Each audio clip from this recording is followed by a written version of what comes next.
अभी कुछ दिन पहले हमने शिवरात्रि का त्यौहार मनाया है। बहुत लोगों ने उसमें पूजा पाठ, साधना, द्वैत अद्वैत हर विधि से, किसी न किसी विधि से उसने अपने उस दिन को परिपूर्ण किया होगा। लेकिन क्या आपको ये याद है, एक बार भी क्या आपने कोशिश करी ये जानने की कि आपको अपने जीवन में किसी की भी कोई भी बात अगर बुरी लगती है, जो कि आजकल जनरली आसपास के क्षेत्र में रिश्तों के साथ ये सब उठापटक, वैचारिक उठापटक चलती रहती है।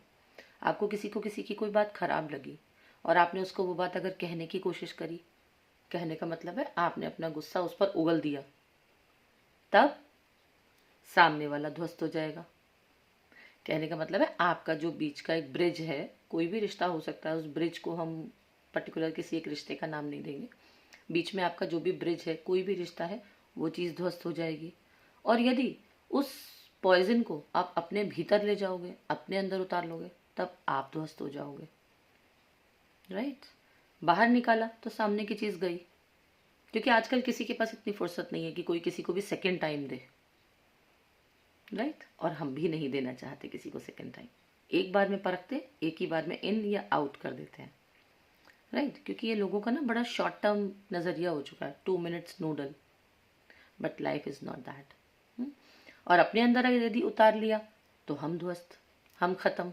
मीन्स हमें टेंशन होगी, हम डिप्रेशन में जाएंगे, हम again and again and again अपने साथ हम 2 into 2 into 2 into करते ही चले जाएंगे, चीज़ें मैंने बढ़ती चली जाएंगी, मल्टीप्लाई होती चली जाएंगी। क्या करना चाहिए? चीज़ों को स्टेबल रहने दीजिए, फ्लो विद द वाटर। बाहर आ रही हैं, वेट, वॉच, थोड़ा सा पॉज पे डालिए अपने आप को। ना तो चीज़ें अंदर उतारने की बहुत ज़्यादा ज़रूरत है और ना ही चीज़ें बहुत ज़्यादा उगल देने की ज़रूरत है।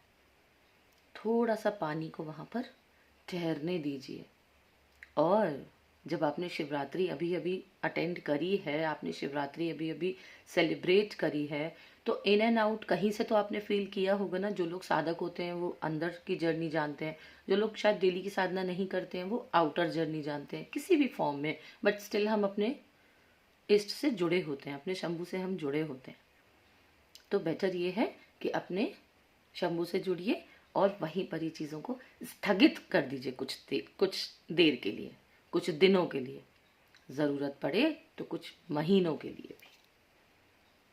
वेट एंड वॉच, तब आपको जवाब आपके, मैं ये नहीं कहूँगी कि वो सिर्फ आप ही के पक्ष में जवाब आएगा, लेकिन चीज़ें जब थोड़ा सा टाइम के लिए हम रोक देते हैं ना, कोई भी जजमेंट्स पास करना बंद कर देते हैं, इवन जजमेंट्स माइंड में सोचना भी बंद कर देते हैं, उसमें भी खिचड़ी पकाना बंद कर देते हैं। शायद ऐसा होगा, शायद वैसा हो गया होगा, शायद मुझसे ऐसा हो गया, या दूसरे वाले ने ऐसा किया तो शायद इसका रिजल्ट ये आ जाएगा।